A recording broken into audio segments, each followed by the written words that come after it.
Hey there, folks. I'm Matt Hansen. And I'm John Johnson. And you're listening to Planes, Trains, and Comic Books. The podcast where we discuss favorites we've reread, both classic and new comics we want to read, and everything else in between. And here's the comic we picked this week. Hey there, everybody. Welcome back to another episode of Planes, Trains, and Comic Books. Today, we are reading a pretty fucked up crime story that's called That Texas Blood. And it's not true crime. No. It is fiction, but it takes place in Texas, which is always great. It's a special place in our heart. That could be part of the reason we selected it, because we didn't really know much about this one going into it. No, it's a newer book from Image, I believe, and I think I just heard things like, oh yeah, it's good, and I could see why people are like, yeah, it's good, but like, maybe not like shouting it out, mainly because it's so fucked up. They're like, it's not like a happy book, it's not a feel good, romp through the roses or whatever, No, yeah, we'll get into it in a sec, but definitely Matt and I were talking about this, and it's like, okay, this is probably going to go one of two ways, like most stories would, and it takes a hard turn. Yeah, the way we would not have thought it goes would go. The left way, or whatever. It goes the way from what I thought it was. But before we get into that, I would like to just let you guys know we have a Patreon, and as part of that, we are doing a poll each month, and you guys get to choose what we're reading for one of those podcasts that month. So this week we're going to put up our first poll. First poll on our new Patreon page. So we have a couple of patrons we'd like to shout out. We'd like to shout out Hoku and Otaku Mike, who are our super fan patrons. Yeah. And So if you want to be part of that, make sure you sign up now. Any tier can be part of the voting process and see all the extras. Each tier just has a couple additional fun things with it. Yeah, right now we have the blue and gold tier, which is kind of like our intro, or like our low one that's you could join just to support, and you also get to vote. And we'll have more than just one poll. Like, I like the idea of having, what do you guys think we should read? Like, do you think we should read more Marvel or more DC? Or like just throw polls out during the month, just for fun to see where you guys are at. And then like I said, you guys get to vote on which book we're going to read. Like, we'll throw out 3 or 4 options. But this time, because we only have 2 patrons right now, we're going to do it by character.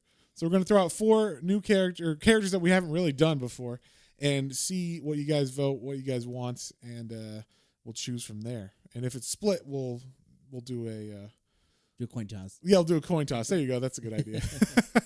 So I was going to say, we'll arm wrestle for it, but I'm going to win that, John. So wow. So anyway, if you'd like to join that, it is patreon.com/planes, trains, and comic books, all one word at gmail.com, but that's our email. That's our email. So but just patreon.com/planes, trains, and comic books, all one word. Pretty much, yeah. All of our things are going to be the whole name if we can fit it in there. Yeah, sure. Sometimes I like to be like, nah, it's too many characters. Yeah, stupid Twitter was like, you can't have that. Yeah, Twitter did that, and then when I signed up for our TikTok, just to get all our quick short videos on there, I couldn't put the S, so it's Planes, Trains, and Comic Book. Stupid. But you can find us on everything. We've got all our stuff up now. So. Yeah, and we also post links. We do like a weekly update on everything we've done at all the different social medias. So when you become a patron there on Patreon, it will send out a weekly update that will give you everything that we do, all the media, all the YouTube videos. I think it's got all the links for the TikToks and all that stuff and everything too. But we have mainly the YouTube videos are where we're focusing. John is kicking ass doing a bunch of trailer reactions for all the new shows that are dropping, because I don't have time to pay attention to all those. They drop so often and just randomly. So you're on the pulse with that. I was thinking about if they, since people are enjoying them, if they like, comment, let us know. I could do the actual if it's comic-y based or whatnot, things that they'll do comics or have done comics on. I'm trying not to do everything. Just random trailers. Yeah. But so the Obi-Wan show. Hey, if you throw $10 in there, we'll do random trailers. I mean, you want me to review that horror Winnie the Pooh movie that's coming out. We might do that. Wait, children's books are like comics, right? I guess so. But with Obi-Wan coming out, I thought, well, people like the trailer review. I could review the episodes too. Like I definitely, I'm gonna watch them. So that is a good idea, sir. We'll talk about that afterwards. Yeah. And also, if you didn't know, if you're a fan of my Swamp Things Matt's Minis podcast that I have, where I'm going through every issue of Swamp Thing just one at a time every week, if you're a fan of that, I am also doing one on Patreon just for members of that. So that tier is called the Hellblazer Matt's Minis tier, and I'm doing Hellblazer, obviously, with that name, and going through every issue. Started at issue 1, and I am currently on issue 22. So that is what's coming out this week. And we're going to go all the way to 300, my friend, because there's 300 issues of Volume 1 of Hellblazer. So if that at all interests you, go click on that. Right now, we actually have a special going on for super fans, and it's only $2 a month. But that is a limited tier. So, once those spots fill up, it goes back to the regular price. So definitely jump on that if you have any interest in wanting to know what's going on with Hellblazer, or at least where he came from with John Constantine and all that. So if you didn't know, Hellblazer is John Constantine. That's his title name or whatever. So yeah, that's our shameless promotion is what I was going to say. Now again, so like you also, if you just want to kind of like keep up with things, you can, if you have a Patreon account in general, you can sign up, you can follow us, and all of our main posts as far as like what we did that whole week, that will still come out. That's public. That's everybody can see. So you can still keep up with it. Yeah, only the polls and the Hellblazer Matt's Minis you won't get that content, but any extra content. The extra above standard content, I guess. But you'll get the link to be able to follow us on what's going on, and maybe we'll do some just community polls too if we get enough people following and whatnot. Good. So, but yeah. Anyway, back to the comic we did this week. We did that Texas Blood, and it is written by Chris Condon and Jacob Phillips. And you hadn't heard of this before, right, John? No, I had not heard of this one at all. I think we were like, I was like, oh, Texas Blood. I like Texas. I happen to live in Texas. I have all my life. Why not? Yeah, why not? That sounds fun. Yeah, sure. And that thing about like Texans, they're a little extra. Like, we got some things not to be proud of right now, but in general, everything's bigger in Texas. You'd say like, oh, you're kind of proud to be Texan or whatever. So, and I would say normally I agree with that. John, I don't know if you know this, but Texas was the only state that was its own republic first. That's true. And we don't. That's not true, but yeah. I mean, I guess own republic, yes. Yeah. Own free state or free country, no. But we have it in our Constitution that we can secede anytime we want to. And we will. And we will do it. And we will. Come and take it, all right? That's what I say. Anyway, as you might... John here is an actual, like, born Texan. Oh, yeah. Born and raised. Yeah, so I am a fucking transplant from 2006 is when I moved here. So, been going strong for a while, but I don't have the Texan blood that John has. You know? And he lets me know every day. Every day. Just for reference, when I met John, he had a shit kicker truck. That's what I refer to it as. It was about 10 feet tall because he had to like struggle to get into the damn thing. I didn't have to struggle anything. I had for people who actually, it was a 1978 Chevy Silverado 3/4 ton pickup with 6-inch block lift, 6-inch spring lift, 35-inch swamp tires. Yeah, so it was taller than 35 inches. Yeah. Which is quite a jump into the cab, which is always fun when you're like, I'm going on a date. And then it's like, how do you get her into the car, John? You just, you pop down. You just shove her up from her ass. The step down and you help them up. Yeah, sure. They step on your knee or your shoulders. And then, yeah. But anyway, so John is a born Texan. So this probably, hits home harder than maybe other readers. Maybe. But it starts off, or it takes place in the county of Ambrose in Texas. Just north of, I had to look this up because I hadn't heard of it. They're just north of Dallas.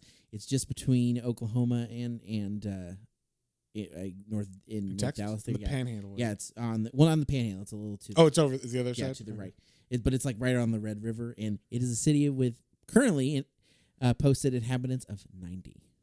90 inhabitants. 90 people. Wow. So that is a small. Well, 90 inhabitants. That could be like wild dogs and stuff too. At this point, they don't count those. Yeah, they don't count wild dogs or cats. So we start off the first volume with a sheriff. His name is Sheriff Joe, and it's just like we said, it's a small town in Texas. So it's a pretty sleepy town, but a lot of bad shit has happened in this town. Apparently, Joe, he's looking over newspapers, and we see there's like satanic cult at one time that was taken down by Sheriff Joe, and then there's one that says like sheriff gunned down by the brothers Coates and it ends in carnage. So the old sheriff that he took over for was murdered in front of him and all this stuff. Yeah. Super fucked up things. And we see in their house, he's married. He's got a nice marriage, I guess. It's one of those. It seems like. It reminded me of the marriage in Misery of the sheriff and his wife where he's like, that sarcasm, that's what keeps our marriage alive. Yeah. Like, it's like where she's like, you really think we should do that? He's like, yeah, I do think we should do that. I will say one of my favorite things is like the wife will call him and she uses the police radio and they'll be like, Sheriff, your wife is here. She's like, yeah, I know. He can hear me now.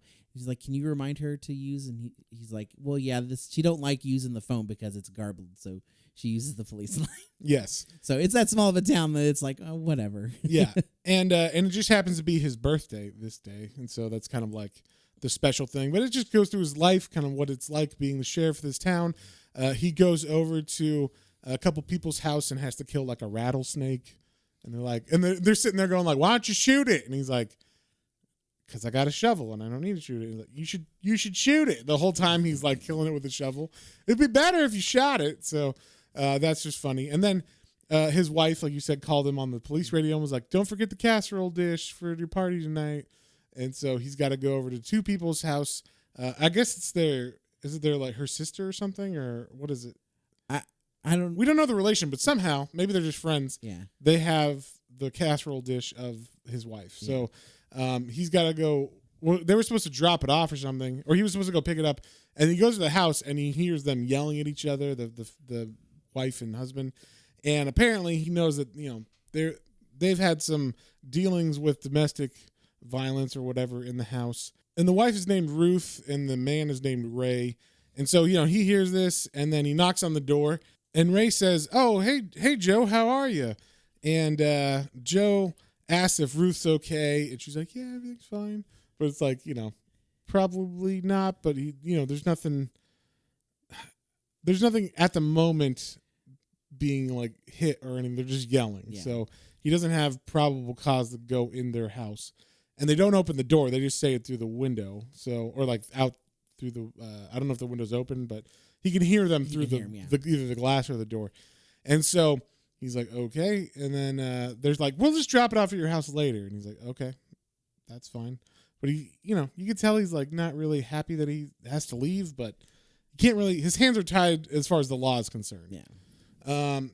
And then we also find out that, Ruth works at a convenience store down the street and she wasn't in today. And, the guy says, called in and the guy's like, yeah, well, I bet it was probably Ray. You've seen her with black eyes before. So, yeah. So obviously domestic abuse is happening there. And then we cut to like a weird transition, just like a black transition. You can see the sheriff, a young sheriff, talking to the older sheriff or an older sheriff. And it's a totally different person, older sheriff, though. We've never seen him before. And they're just sitting around a campfire, smoke's coming up, and the word balloons are kind of following the smoke trail. And basically, the sheriff's giving him, like, wisdom. He's saying, Joe, like, it's all going to turn to shit, and, like you're going to have a hard time with this life. You're going to remember everything that happened. Yeah, everything that happened. And mostly the bad. Like, You never remember the good stuff. It's always the super fucked up stuff that sticks with you. And as the old sheriff is talking to Joe, we see someone walk up behind him, and the old sheriff is describing what happened to him. Like, obviously he died because we saw that newspaper clip that said sheriff dies and whatever. And he's like, oh yeah, that's why I went over to this guy's house, and then he shot me in the chest. And we see a man walk up, like a skeleton or like a dead man, walk up with a shotgun and point it at the old sheriff. And Joe's like, oh shit, and he reaches for his gun, but it's not there, of course.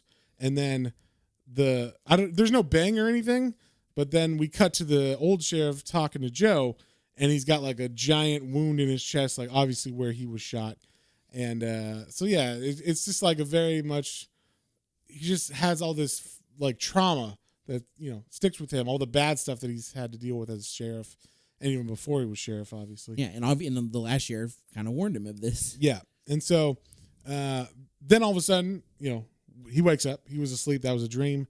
But, obviously it all happened in a certain way in him. It's all like just feelings festering over time. And so he's just on the side of the road, like kind of in a speed trap, I guess is what you'd call it, where he's just sitting there waiting for someone to drive by fast. And someone drives by fast, and it just happens to be his old buddy Ray that he visited earlier. And he pulls him over because he's going really fast. He's going, 120 or something like that? Yeah. And so he pulls him over. I do it. He's like, we don't need the casserole dish that bad. Maybe he's bringing that. Yeah. And so as Joe approaches Ray, he sees that Ray is covered with blood and has a gun in his hand. And Joe's like, "What the heck? Like, drop the gun!" And he backs up and draws his own gun. And then Ray, who's covered with blood, is like, "I'm sorry," and he like shoots himself in the face and kills himself, commits suicide. And so that's how this is like just a normal day. And then the worst part is that, so obviously he killed his wife, is what we're to assume with Ray. And then the sheriff, who's still stunned and has blood, all over his face because it's spattered from the inside the window. And he looks over and he sees the casserole dish just sitting on the back seat, covered in blood now and brains. And he's like, perfect. Like, well, I found the casserole dish. Like, it's just the worst day ever kind of thing. It's his birthday too, if you remember. So yeah, he goes home, and that's just a day in this place, Then the next issue starts, and we get it's probably like a little while later. The Joe is not asleep. He can't sleep now in his bed, because he's just like unable to get sleep after that incident kind of thing. Just everything's weighing on him more. So his wife wakes up and looks for him, and he's building models in his model room. And then we see he gets called to a murder scene, and it's not like a normal murder. It's just like this guy is shot and then dumped somewhere, and he's like in rigor mortis, and his hand is sticking out and stuff. It's pretty like a weird position to die in or whatever. Yeah. But he's just in the middle of the desert, so he gets called there. And he sees like the buzzards flying over and stuff. So the birds are already acting. And then we cut to Los Angeles. I guess it's Los Angeles, right? I think so. I'm pretty sure. It all looks like Los Angeles when they go to the airport and stuff. But so we cut to a man, and his name is Randy. And turns out the man that died was Randy's brother, Travis. And it's weird because Randy wakes up in the morning one day and is like, Travis, like he just has a feeling. He even sees like a kind of ghost in like the darkness of like a door that's open. And he's like, oh, I got to see what's going on. And then he calls and he finds out, oh, my brother's dead. So he just kind of right away just drops everything. He lives with a girlfriend. Her name's Marcia. And she's like, what's going on? And he's like, I have to leave. And he doesn't really like tell her very much other than his brother's dead and he's going to Texas. Yeah, which is weird because the only thing we get from that is like he's been like kind of estranged from his brother for some time now, apparently. Yeah. So we're like, it seems weird that he is dropping everything to go. Yeah, and to her. Yes, to her for sure. And she's like, oh, do you want me to go with you? Are you okay? When she finds out that his brother's dead, and he's like, no, it's fine. Stay here. You don't have to go with me. Actually, in fact, I don't want you to go with me. It's just like a lot to go back to Texas and everything. So, and he kind of just says like, please, stop harping on it kind of thing. Like, I don't want you to come. And, she wants to help. So I get it. But like, they come to a thing where she's like, okay, I won't go to Texas, but just be careful. Call me when you get there and everything. And so, yeah, they kind of make up. He leaves, goes to Texas. And then he goes, look, this is his city where he grew up, or town. And there's not much there. Like you said, there's 90 people or whatever. So he checks into the only hotel. Yeah. And then goes to the only diner. And when he gets there, he sits down and, a waitress comes. She's kind of young and takes his order. And then out of the back, another waitress comes up and is like, what the hell do you think you're doing back in town or whatever? It's like all of a sudden he's in trouble, even though it's been like 15 or 20 years or whatever. He's got a reputation, or his family has a reputation that is still with them, and he gets chewed out by this waitress who basically says he's good for nothing, and what are you doing back here? Like, we thought when your brother died, that was the last of you, and all that stuff. So she is very angry. And then we also see there's someone peering through the door of the back kitchen area, and her name is Sarah, and she's just kind of watching everything happen. The sheriff comes in as well, and because I don't know if he sees or hears like what's going on, but he kind of walks in and be like, what's going on here? Like, he hears it eventually, and walks up and the waitress is like, I'm sorry, Joe, but I just don't like this guy, basically. And so the sheriff, he also knows Randy because he grew up in the same town or whatever, and so he's like, why don't I give you a ride? And this was very like Rambo-ish, like the first Blood, when the sheriff's like, why don't I give you a ride through town and you get the fuck out of here, kind of thing. That's how I thought it was going to go. I wasn't quite sure, but it's kind of like, you can tell the sheriff's like, hey, let me give you a ride, and it's like literally a block away is where his hotel is, but it's like, he's just, why don't you stay in your hotel room? Why, you don't have to go all the way around. In fact, why did you come here? I mean, I know it's your brother, but like, there's nothing to find. You're just gonna pick up your brother and go, right? Kind of thing, or bury him somewhere else, or in the town, but leave. That's the kind of feel I got for it. Like, he doesn't want trouble, and these brothers mean trouble in general. And so he also wants to bring him back to the station to talk about his brother's murder because, he doesn't know if he's involved in it anyway. Yeah, he kind of thinks he's suspicious just because. Why is he back in town? Yeah, and also they didn't get along very well. So, like, you a big fan of your brother now that he's dead? Well, what do you know about it, kind of thing. And so he actually, like, does, like, semi-question him. He doesn't put him under arrest or anything. He's just kind of like, what do you know about your brother's murder, And so we leave it there, that issue, and then we pick up in issue 3. And, he goes back to the hotel. And when he gets there, Sarah from the diner is waiting in his room. Like, he's like, how did you get in here? And Sarah's like, oh, I just talked to the front desk. They let me in. To which I was like, what the fuck kind of hotel is this? I knew it's a small town, but goodness. Yeah, and we see she had a broken nose in the diner, as we could see what she was peering through the window. So they kind of have like a little catch-up, heart-to-heart thing. And it turns out that she was actually dating his brother, Travis. And so... but only because she was in love with Randy. He left town because of whatever situation they had together. And she's one of the girls that's kind of like feels like, she'll always be stuck in the small town. Yeah. And so she's like, well, I'm going to cling to the only piece of Randy that is here still that I can get. And that's his brother, Travis. And that's Travis. So, there wasn't much love there, I guess. And she said, he did hit me and stuff and whatnot, but, it was just to be closer to you as much as I could, kind of thing. And so she's like, well, I'm glad you're here, though. And she like grabs his hand as he stands up. And then the next thing we see, they slept together. Yep. They cut to them being in bed, and she leaves in the morning, and then he goes to take a shower. Yeah. Because he thinks he knows who killed him because his brother was, I guess, kind of working with this other guy. His name is Teddy Kuttner. Yeah, Teddy Kuttner is a local drug dealer, but like not just a drug dealer. He's like the distributor for the area. Yeah, so, he's not the head guy, but he's definitely like a big guy. For the small town. He's the Gus Fring of Breaking Bad or whatever, So he's that guy, but in this part of Texas. So he's pretty sure that guy's the person that killed his brother. That's because, big bad guy, obviously. And they're able to kill people and dump them in the desert, no problem. So he goes to take a shower to get ready to figure out who killed his brother or confront the person that he thinks did it. And while he's in there, someone else gets let into his room. Fucking hotel people, right? And it just happens, it's this guy named Fred. And of course, as Randy's in the mirror, like about to wipe off the steam, he wipes it off and he sees the reflection of Fred in the mirror. He's already got his gun out, so he's like, well, fuck, And he's like, we're going to go take a little trip, me and you, Randy. And so they go, and Randy leaves his phone there, and he sees he's already getting a call from his girlfriend, Marcia. He never called his girlfriend. The whole time he got there, got a hotel room, went to the diner, and he fucked a girl.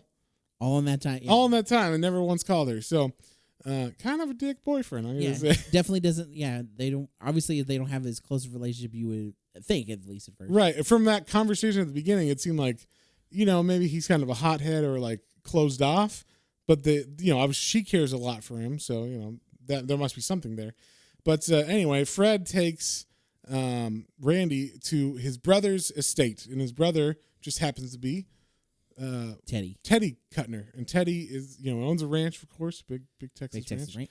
And but he, like you said, is kind of like the big drug dealer guy, and he just drives. I thought this was funny. He just drives Randy into the middle of the land, just leaves him. They drive past the house and everything on the property, and then just out way into the middle of I guess all the land that they own, and just leaves him there, and it's like they'll come get you or whatever. And Randy's like, God damn it! He stands there for a while. He sees the truck pull up. And we see Teddy come out, and he's like, "Well, welcome home, Randy." Say my name. Yeah, yeah, right. He's got a Heisenberg hat on. But obviously this guy's bad, and he's like, "Hey, just wanted to let you know that your brother owed me a shit ton of money that apparently he stole from me, and now that you're here, guess what? You owe me money. You owe me money as well. And if you don't agree with that, these other guys that got with me are gonna kick the shit out of you." And so. Basically, he doesn't have to kick the shit out of, or they don't have to kick the shit out of him, because Randy kind of stands up to him and tells him to go fuck himself. And he doesn't like that. So Teddy kind of punches him and then kicks him in the face and ends up leaving him bloody right there. So luckily, before, or I guess when they were leaving, Sarah in the diner saw Randy in Fred's truck. So being taken out to this place. So she calls the law and calls Joe and says, "Hey, something's about to go down. You might want to get to the Kuttner Ranch where they're taking Randy." So the sheriff shows up and takes Randy out of there, and they're like, "Hey, we don't want to press charges because he's trespassing on our land." And he's like, "Bullshit! They beat me up and they threatened me." And he's like, "He's on our land, and that's why we did it." And so it kind of puts the sheriff in a catch-22 again. Yeah. But he at least can take Randy out of there, and. When they're in the car together, they ride off in the police car. Joe's like, "What do you think's gonna happen? You can't just, go to these guys' house." And even though he knows they brought him there, but it's just stay away from these guys. They're bad news.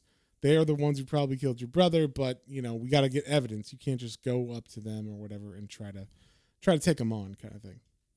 So he says, "Let me take you back to your hotel, Randy." And Randy's like, "Now take me back to home." Yeah, so he's going to his childhood home where Travis, I guess, was still living. Yeah, that's Travis's home before he died or whatever. Yeah. So, of course, it's a great, nice home or whatever. A shack of a home. Yeah, it's great. It's a great, nice home. Now, it's broken down and there's cars in the front yard and everything. The weeds are growing over and everything. Hanging from the tree. Yes. They don't see that, but you could just assume. Yeah. And then we cut to Los Angeles where his girlfriend, Marcia, is already packing to go to Texas because he's not been calling her and she's worried about him. Yeah. And so she's talking to her roommate or a friend. I think it's a friend, yeah. Who knows? L.A., you might have a roommate and be in a relationship with someone. So, that's true. Rent is expensive. And so, but yeah, she's talking to her friend and she's like, "Yeah, I'm going to go to Texas." And they go there. And you can just tell that her, she really cares. Marcia really cares for him and wants to make sure he's okay. And even though she might be stepping over some boundaries by going because he told her not to go, it's better than if he, if something happened or if he did need her and just was being distant or whatever and wasn't calling her. She thinks it's for the best. Yeah, for sure. So No, I was just saying. So she gets dropped off at the airport and she ends up in Texas. She gets a shitty rental car. It kind of felt like a plane, trains, and automobiles kind of thing. She's like, "Oh, that's not the car I wanted." He's like, "Well, we don't have that one." He's like, "No, I paid for this kind of car," and it's there's a little back and forth. Yeah, she's like, "I paid for the upgrade model." He's like, "Well, this is the one you get," and then she's like, "No." And then I guess maybe because she's cute or something, he's like, "All right, but don't tell anybody I did this." For and then he gives her a Fiat, which I was like, "That's not the car you want in Texas." I know it's not. I was gonna say the car she was getting, it looked older, but it was definitely a bigger, more comfortable car than this tiny Fiat. And she's like, "Yay!" But I'm like, I guess California, sports car. Yeah. Hey, John, you know what Fiat stands for, don't you? I don't remember. Fix it again, Tony. Okay, I didn't. I remember Ford, but I didn't remember Fiat. That's an old joke for you there. Ford is the fixed or repaired daily. Yeah. Good stuff. The Chevy's the only way to go. Yeah. Texas. Like a rock. Ooh, like Baccarat. Anyway. So anyway, then we see that the sheriff is talking to people around town, kind of asking about, potentially what's going on. He's researching the murder as well, but in a different way than Randy's going about it. And we cut to Randy's house, and he's walking inside. He's got all these memories. We see like boxes of photos, and there's a little something we didn't know about Randy, and that is that he's an alcoholic. And so he sees a bottle of booze next to all these family photos that are in this box, and he begins to go down memory lane, but that just makes him want to drink horribly, in fact. So when he begins to look around, he also finds drugs and stuff in the house, and he's like, what the fuck? Like, it's making him madder and madder that, like, one, he has to do this for his brother, his fucking brother, god damn it. And then two, his brother died and he's sad his brother's dead. And then three, he's got to get revenge for his family or whatever, because he's got all these memories. And one memory he specifically has is of like him with his brother protecting him when he was a little kid. Yeah, it kind of made it seem like maybe it was like the same people, since this is a small town. Yeah, it could have been that was either Fred or possibly Teddy was beating Randy up on the playground or whatever, and then his brother Travis was like, push the other guy. The guy runs, and then he helps him up. He's like, "Come on, Randy, we gotta get you to make your moves." Yeah, and so like you see that they had a little bit of a relationship, at least enough when they were kids. Yeah, we still don't know 100% what their falling out was. Yeah, we don't know that for sure. And then he also finds a gun in the house that is suspiciously missing one bullet as well, and we're assuming. We don't know why, but I mean, you could assume that was used possibly in his murder or something. Yeah. So, so he finds a liquor bottle, and he finds a bunch of liquor bottles actually, and he smashes them. And this is where I was like, this is the turning point for me for the comic, because at first, he sees it and he's like, I used to drink, but not anymore or whatever. And then he smashes on him. Like, okay, they're saying like, oh, he's gonna, not drink or whatever. He's choosing not to. And then the next page is him dropping that broken bottle, and he says, but I want to drink, kind of thing. And then we cut to the bar, and he walks into the bar. Yep.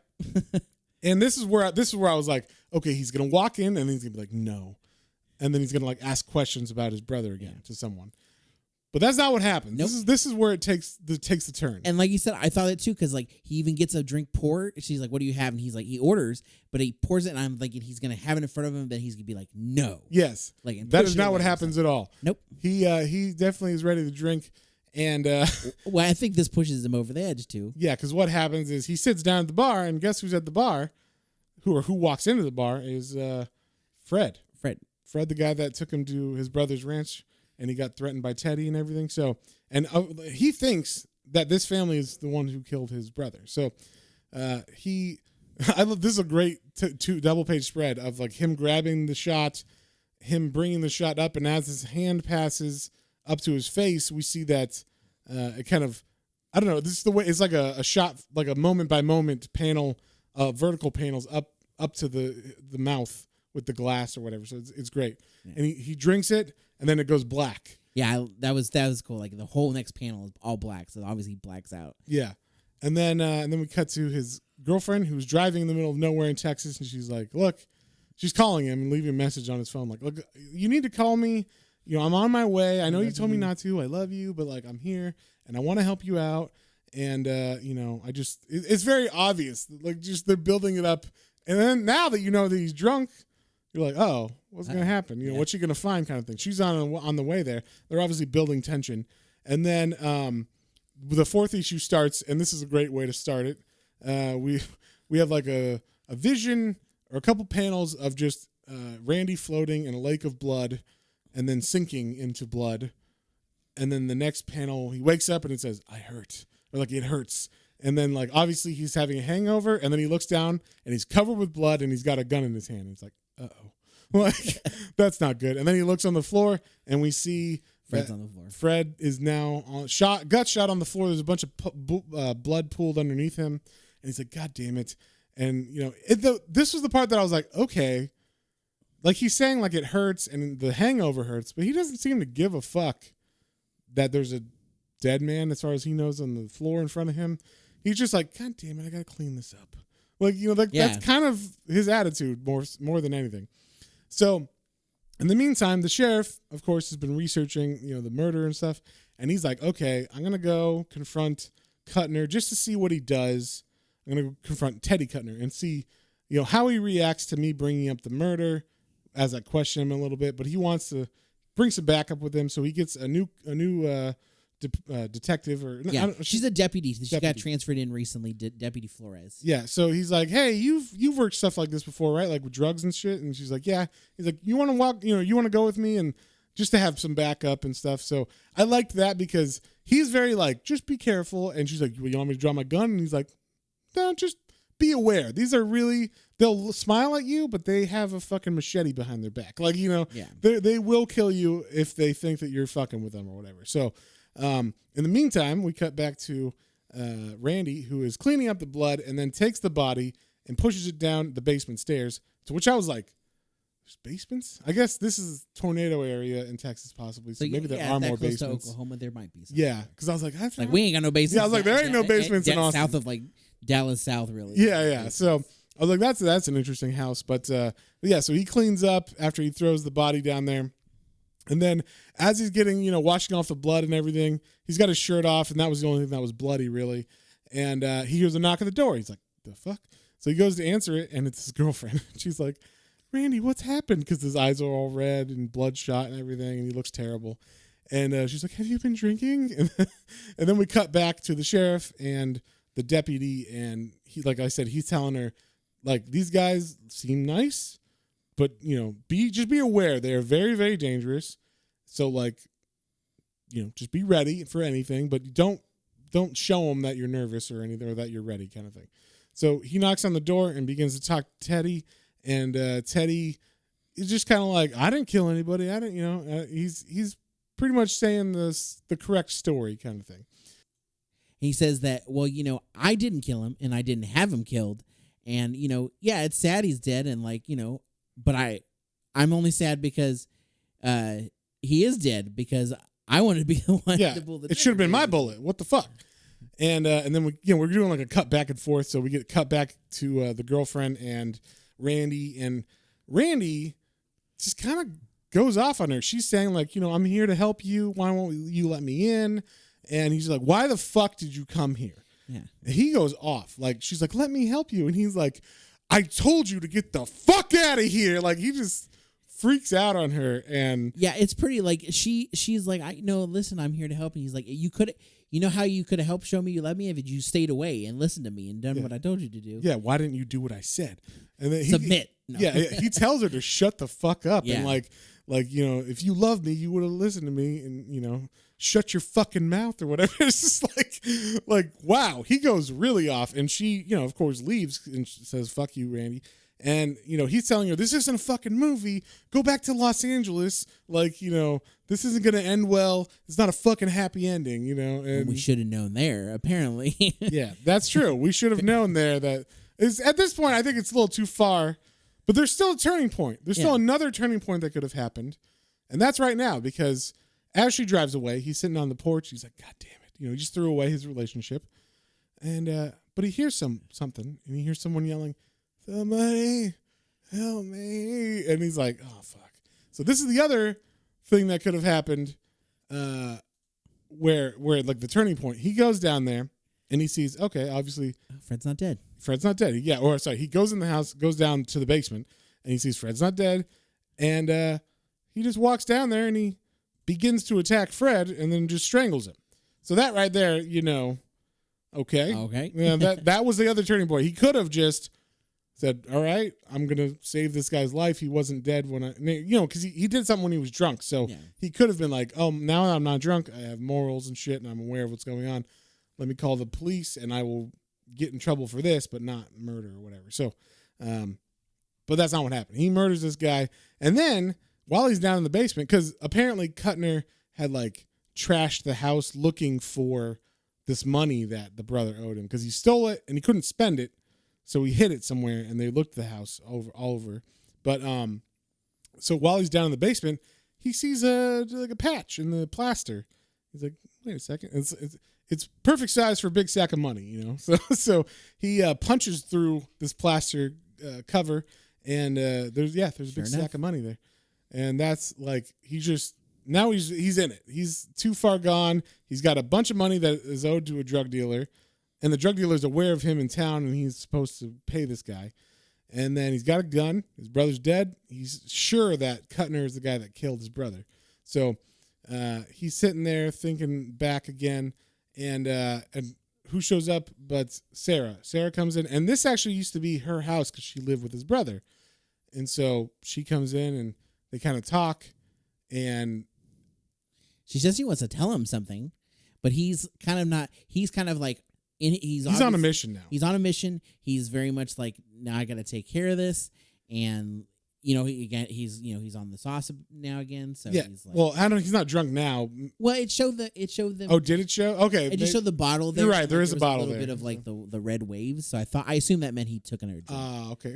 But maybe he didn't black out. Yeah, that's true. I didn't think about that. I thought the red waves were just blood. But yeah, it could also mean obviously alcohol. It shows them, but it's whatever it is specifically. I like the way it's used in here because I like that every time, it shows something going bad to happen. It's like that. It's like red waves, red pool of blood and alcohol or whatever, and like he's either drowning in it or like floating in it. So it's like that song, "Seeing Red Again." You ever heard that song? What's the name of that band? Oh, Chevelle? Chevelle. There you go. Yeah, the red. Yes, okay. I have Seeing Red Again. Wow, that's a band I haven't thought of in a long time. That is a throwback, yeah. Man, Chevelle and Hoobastank, huh? Yeah. Where'd they go? Huh? But anyway, like you said, she keeps being like, Randy, I have to tell you. And then he'll be like, no, don't worry. I'm going to take care of it myself. Like, he'll cut her off as she's trying to tell her something. And then, so she never gets to finish her sentence. And so he goes down the block where he goes to the bar again, or a bar. I don't know if it's the bar. Is it the same bar? No, I think this one is a different bar. Okay, so it's a different bar. And I guess this is where he knows that the Kuttners go to party or whatever. Yeah, we see the truck out front too, I think. So. Yeah, so he sees the truck. He brings the gun. I like that he scratches the truck on the way inside with the gun, which is a good extra thing to add.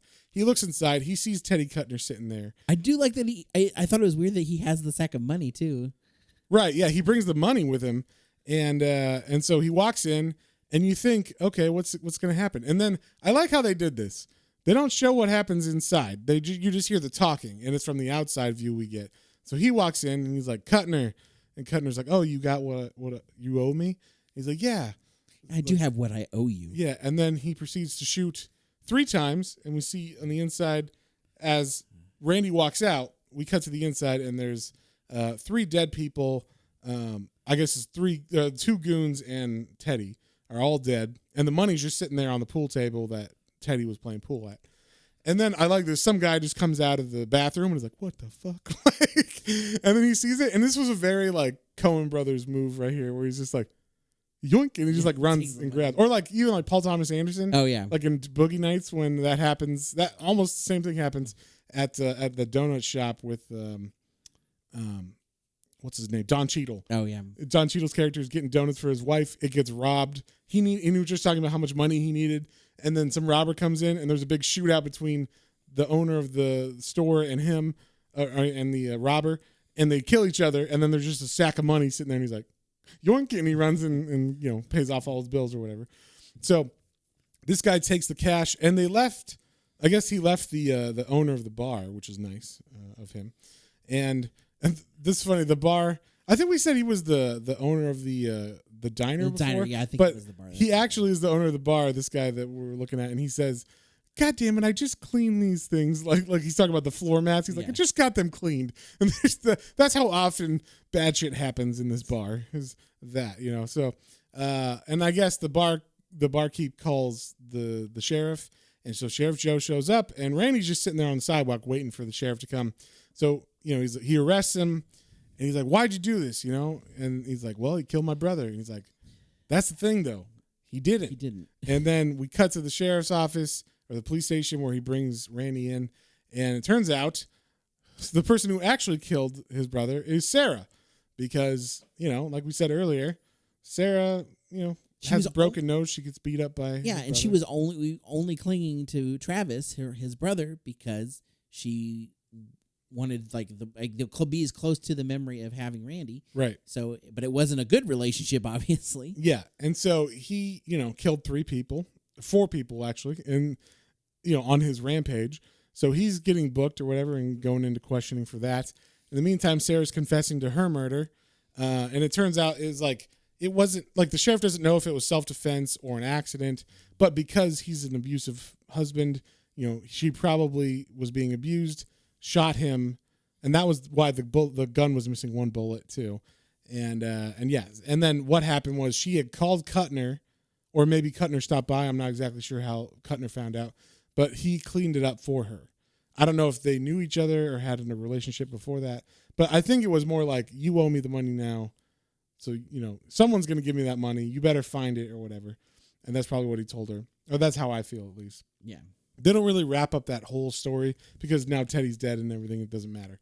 And so he was completely wrong. Randy was completely wrong. Threw his life away and everything. And then we even get a cut back to his girlfriend who's now back in L.A. And she just has a box that says Randy on it and is throwing everything away. Everything. And then they read I guess it's like a screenplay he was writing or something, or maybe a script for a book. And it's like all talking about like his brother and in Texas and everything. And he's like, wow, this guy was fucked up, huh? I was like, yep. And then that's it. Like, just throw this shit away. And that's the end of their relationship completely. And then we got a nice kind of like end cap of murder in this book, which I liked. So the guy that was in the men's restroom when the shootout happened, when Teddy died. And he grabs the money. He grabbed the money. He knows who Teddy is. So he's like, okay, there's an opportunity here. I have the money that Teddy was owed, and Teddy probably owes that to his boss. So this guy goes to Teddy's boss and is like, hey, just shows up randomly. And I love that he's an above ground pool king, is where this guy owns like an above ground pool business, which is like, it's so Texas. Yeah, it's so Texas. And then he goes to this guy's place, and the guy looks like Elvis. You said he kind of reminded you of who? It kind of looked like a cross between like he's kind of wearing like a white Boss Hog suit, but he also reminded me of like Buck Strickland. Buck Strickland, from King of the Hill. Yeah, because like like the way he's talking to him, he's like, "Well, hey there, like I'm the pool king of West Texas." Yeah, like, And he seems like a nice guy. And he's like, so let me get this straight: Kuttner's dead, and you took the money, but you're bringing it back to me. And you bring it to me? Yeah, and he's like, why'd you do that? He's like, well, I was thinking maybe I could be your new distributor since Teddy's gone. I could take his spot. And, the guy kind of leans back and he's like, let me think about that for a second. And then he starts thinking, he's like, well, I really appreciate you bringing this money and all. I really do appreciate it. I appreciate it. Yeah. But I don't know who the fuck you are. And you just come to my place without an invitation or anything. You walk in here with a sack of money and you tell me my guys are dead. How do I know you didn't do it or whatever? But basically, fuck you. And he just shoots the guy in the head and then calls his I like this. He calls his assistant and is like, we're going to need the steam cleaner. Because there is a hell of a mess. Yeah, there's a hell of a mess on this rug. So yeah, like basically it was just, he's not going to give this guy a place just because he brought him the money or whatever. But I liked that a lot. And then we do, I guess, end on a kind of happy note-ish. I mean, for the sheriff. It's for Joe the sheriff. That's true. The sheriff. It ends with him finding a cat outside after all this fucked up shit has happened, and multiple people have lost their lives, and people threw away their lives because of misunderstandings or whatever, and tempers and all that. And we've kind of seen this cat, I guess, like running around town. He's obviously a stray. He's been in several panels. Okay, yeah. So as Joe's going home, he sees this cat like meowing at him. He's like, "Oh, you want to become part of my family or whatever?" And then the cat jumps in. He's like, well, I guess Martha's going to have to learn to like cats or whatever. And then, he drives off. And in the back of another police car, we see Randy getting loaded, and he's riding next to Sarah. And he's like, I guess the cop that's putting him in there is like, yep, I can't believe you killed 5 people. We got you on 5 murders, sir, or whatever. And he's like, 5? He's like, yeah, that one body we found out in the desert. It would happen to be the body of the guy who the king shot. Yeah, the pool king. Pool guy. So somehow they left that guy in the desert, and the police found it and just figured it was him as well because all these bodies are showing up. Yeah, so they're like, oh, 5 people, and it's just like, and we're left with Randy thinking, well, I wanted to leave, but now this is my home, and I'm never ever going to leave again. Yep, and they're both getting hauled off to county. Yep. So that is how it ends. And the last word of this is Texas. so yeah, that's the end of this book.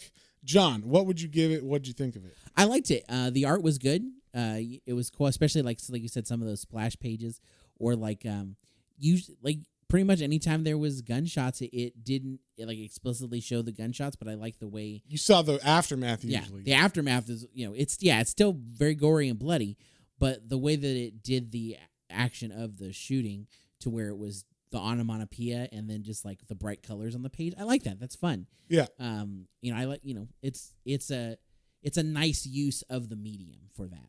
So I really enjoyed that. And then the story was fun. Like you said, I didn't know 100% where it was going, and like you said, so the fact that for the most part, most of the characters didn't get like a happy ending. It just kind of I would say even Joe didn't, because he's just got more trauma. Yeah, exactly. All of that shit is going to stay with him because he saw a bunch more dead bodies. But at least he's got a kitten. Yeah, he's got a kitty now. Yeah. So yeah, that's fun. Not fun, but it's nice. It was a fun romp through Depression Field. It's nice to have you watch things, you read these things to have like an escapism from the real world sometimes. And while obviously there's some really bad shit that happens in the real world, it is nice to see a story that you get involved in and then not know where it's going. And even if it ends in a shitty way too, it's still that sense of oh man, surprise and right. For me, it was the switcheroo, the choice of the character. You didn't know how fucked up he was until he drank and shot that guy, and then when he kills that guy. That was cool. The drinking was the first, he's taking a left turn. I didn't think he was going to go there, but surely he'll just get in a fight or whatever. And then when he wakes up and the guy's shot, and you think he's dead at first, but then when the guy's alive, I was like, okay, now they're going to redeem him. We thought it was going to be bad. No, he murders him, and then he goes and kills 4 other people. So it's or 3 other people. And then playing for another one. Yeah, and playing for another one. So yeah, that I could see what you're saying. It's not it's escapism, but it's crime escape. It's it's not a feel good escapism for sure. No, yeah, and I guess you got to know that you're getting into that a crime story. Obviously, when the book is called Texas Blood. Yeah, so but yeah, I enjoy these stories too, and I enjoy a good Return of the Jedi happy ending, but I also enjoy. They ain't no Ewoks in this, John. Yeah. So yeah, but overall, I enjoyed it. It was a good story. I kind of am curious, where it would go from here. So, I think I might actually read the next one. We'll see. But I'm gonna. I liked it, and actually, I think that this was good enough and interesting enough that I want to actually start buying the issues. Oh, nice. And the new one apparently has a serial killer in Texas, the new arc that's going to start next week. So in issue form. So I'm going to check that out. Is it continuing with these characters, or is it? I don't think so. I don't think we follow this guy anymore. Oh, okay. Okay, that's cool. So it'll be little anthology. Yeah, because what is it? Him in prison? Yeah. I guess we'll find out, but it makes sense that this is just called That Texas Blood, and each story arc follows another tale of blood. We know Texas, a big state. There've been a lot of murders in Texas. So sure, there's been a lot of murders everywhere, John. Yeah, but, Texas. There's a lot of places to hide bodies. Hide bodies everywhere. Yeah, I saw this little thing the other day, and it was just a quick side note, just because I thought it was so funny. It was talking about hey, do you think you swim in pools all the time, or you swim in lakes or oceans, but then if you found out there was a murder in a pool, you probably wouldn't go back to that hotel or that place, because you might be a little I don't know about that, but then it's well, how many people died in lakes and or the ocean? You think of it's that level, it's a ratio of water to bodies, and how comfortable you are knowing how many bodies okay, so here's if it's the pool at the hotel and it was yesterday, well, yeah, I'm not swimming in that pool. But it's been clean and drink. Yeah, but if there was a murder there a year ago, I might even be I don't know about that. The pool's definitely clean by then. Yeah. But water. It's water. You know, wash I it don't off. know, but I don't know. I could see like how people's minds would be that, but then like everybody goes to the beach and it's like there's thousands, hundreds of thousands of bodies. There's constant murder going on in the ocean. People dropping bodies in the ocean all the time. All the time. I saw Dexter. The plane crashes, the ships that have gone down, like all of that stuff. So just in general, it's just funny. Yeah. But anyway, so overall, I enjoyed this. I would give it a 7.5. I think 7.5. I would give this. Okay, so for myself, I like crime. I enjoy like a fucked up story. This really reminded me like a lot. Not like in a bad way, not like it stole it or anything, but like just had the same vibe and like thing going for it as There Will Be Blood. No Country for Old Men. Yes. That's what I was thinking of. So this really has that same feel where there's even a sheriff and he's the main kind of narrator and we're following his story, but it actually involves another guy who gets involved with drugs and all that shit. So there's shit like that going on in this. It's like I said, it's similar and it has the same vibe, but it's not like it stole the story or anything. And I liked that. And it definitely has the same ending where it leaves you like on a depressed, that's true, fucked up note. So like, just be aware. Like if you like that book and you're okay with that movie or whatever, then this is fine. And I enjoy that kind of stuff. I'm fine with that. So I liked this a lot. I can't wait to see what the next trade is about. If like I said, I'm pretty sure it just starts a new story about blood in Texas. So. That's going to be an interesting one. I'm definitely going to check that out, but I'm going to give this one as like me, I'm going to give this one a 7.5 as well, I think. Okay. Like, cause it, like there wasn't anything like mind blowing or anything. It was just solid, right? Yeah. Exactly. Solid goodness. It was a lot like Reckless in that way, where there wasn't like, oh, this is the most amazing storytelling I've ever seen. It's like, no, but it was solid. The story was good, the plot was good, and I was interested the whole way through, and it was a quick read. It was very much in the line of Reckless, if you read that by Ed Brubaker, which we did our podcast on that a couple months ago, I guess, or something. So yeah, it was good to check that one out. Yeah, that's also like a crime mystery thing. And so this had the same feel as that, so if you liked Reckless, this would also be a good one. I had never heard of this creator team as well, so this is kind of cool that it's a new creative team that I get to find out what else they've written and done. But if you do not like, or you want a happy ending, if you're a happy ending person, this might not be a book for you. This might be a little lower on your point score. So no, there's my wife wouldn't definitely not see. I remember I'll say this really quick. I don't interrupt real quick, but when I read this afterward, I felt depressed for like 20 minutes, and I was like, that was cool though. So just be aware that is a thing you might feel if you are expecting a happy ending or you don't know that going into the book. Like if you're prepared for it, like I feel like now that I know the series, I could read book 2 and book 3 and be fine. No problem. Yeah. But this one, I did not know that he was going to turn when he got drunk and kill someone and then actually kill that guy and then murder 3 other people. And then it just ends with him being arrested. Like it's not your average story here. So there's no hero, so, which is different than Reckless, because in Reckless you have at least a hero you're following. When you're reading that, because his name is fucking Ethan Reckless. The book series is about him, and there's 4 of them. So he's not dead in this one. So, you know what I mean? Like, he's not going to die. So it's just going to continue, and we know that at least. But this is like, there's no, everything's up for grabs, and most of it's going to be depressing grabs. So, just be aware of that. And what were you going to say about your wife? Oh, no, I remember she doesn't do well with the depressive stories, with the settings. Yeah. I think about that, like, cause I'm like, oh, this is a great movie. And she's like, oh yeah, we should watch that. And then we watched like There Will Be Blood or such American Psycho. And she's like, this is a great movie until the end. And then it's there is no a depressing sad. Yeah. And it's like, oh, okay. She's the escapist who likes to escape all of real life completely, where the shitty stuff does not continue over. Yeah. I get that too. Like, I wouldn't want to read this all the time. Like, my wife likes a lot of true crime, and she can fucking listen to that all day long. I can't. I will listen to it in bursts. Like, oh, that's a cool story. But if I listen to that all the time, and the same with like news or even like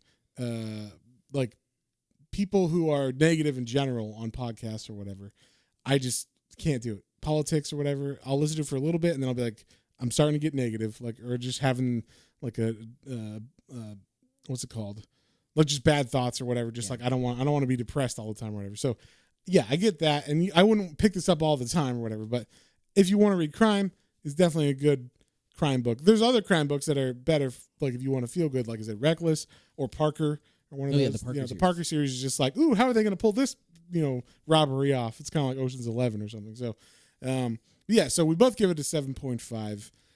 John, what are we reading next week? Next week, we're going to dive into, we know that Disney is coming with another one of their shows. And so we thought we'd check out the character. We're doing Miss Marvel. Miss Marvel, the 2015 version, Kamala Khan. Kamala Khan. And I have not read this at all, John. Neither have I. Okay. I don't even, like, I know that she has big hands. She gets, like, big stretchy hands in that. And, like, she'll have some kind of big hands in the show, but I think her powers are set as a little. I don't even know if she gets big hands. I know they changed her powers for the show. So in the preview, they showed she had big hands, but they were, like, cosmic-y big hands, so.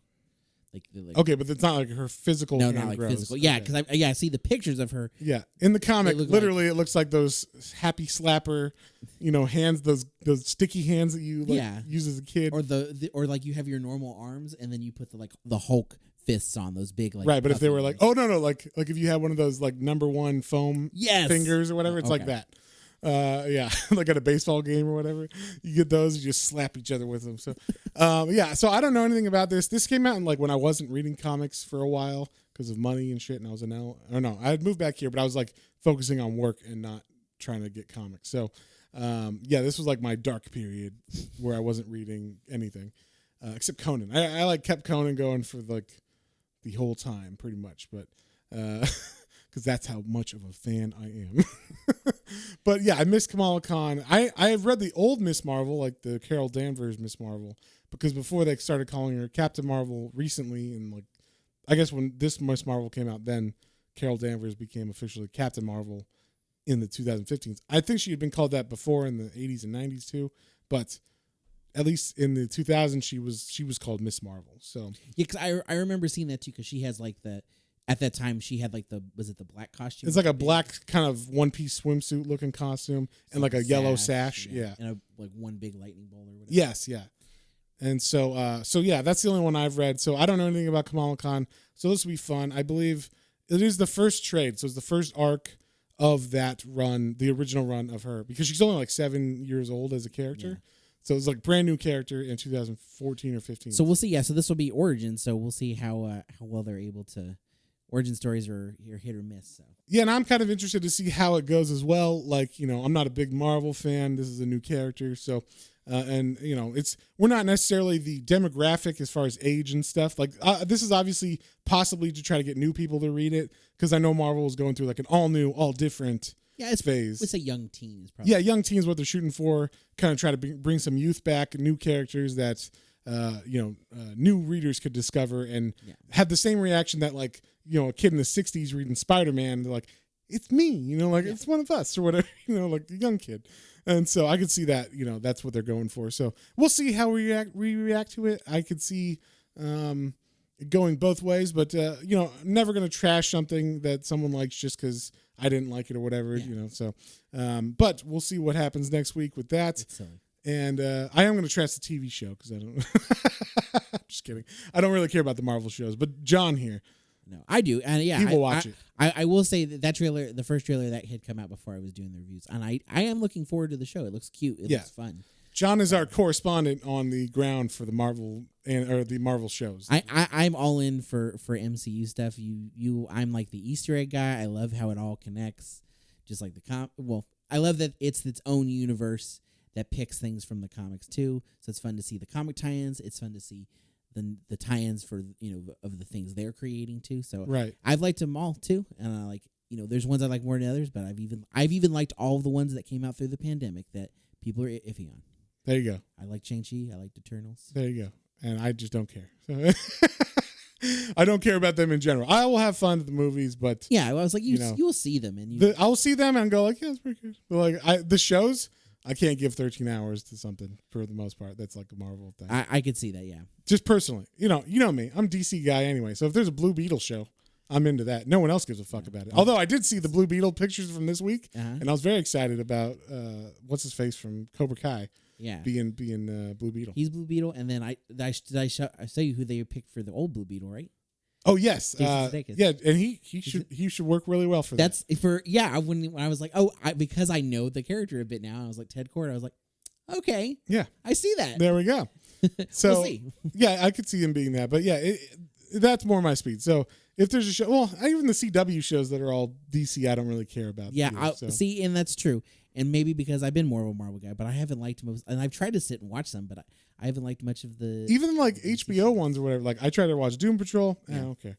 I tried to watch Titans. No, was it Titans? I don't know. I just dipped my toe into it. I really got into Swamp Thing. Swamp Thing I was down with because that's my jam. So even if unless they really really messed it up, but they did not. This was a good show, and it had like a horror-y vibe too. So that was yes, cool. It totally felt down to its roots, so to speak.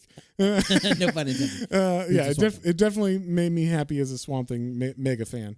And then also I liked the Constantine show, although it because it was on normal TV, it's kind of like it had to pull punches and whatever. And although I liked the guy who played Constantine, the Matt something, I don't know, his name is Matthew something, but that guy was a good Constantine, better at least than Keanu Reeves was in the movie. So, but yeah, shots fired at Shia LaBeouf.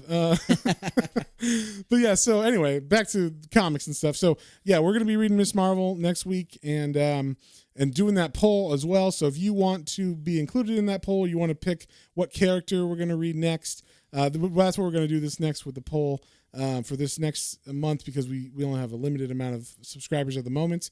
We will be doing like a character poll to see what character you want us to read, and then we'll throw a book from that character into the month as far as the podcast. So be on the lookout for that. And like we said, if you want to join that Patreon, it is patreon.com/Planes, Trains, and Comic Books, all one word. And if you want to email us or you have any comments, questions, or suggestions, you can email at Planes, Trains, and Comic Books, all one word, @gmail.com. Yep. Don't forget about our Twitter, Instagram, and YouTube channel for exclusive content as well. And like we said, John is making reaction videos to trailers, and I am always doing my comic reviews, usually of number ones that come out that week, but sometimes a little extra stuff. Yeah, he had Ice Cream Man number 30. Which was fantastic. That's definitely an interesting one you should check out. I started buying that one too. I put that on my pull list, and now I got to go back and find 30 issues. So yeah, that's the fun stuff we're doing on YouTube. So check that out. And with that being said, we'll see you guys on the next one. On the next one. Bye.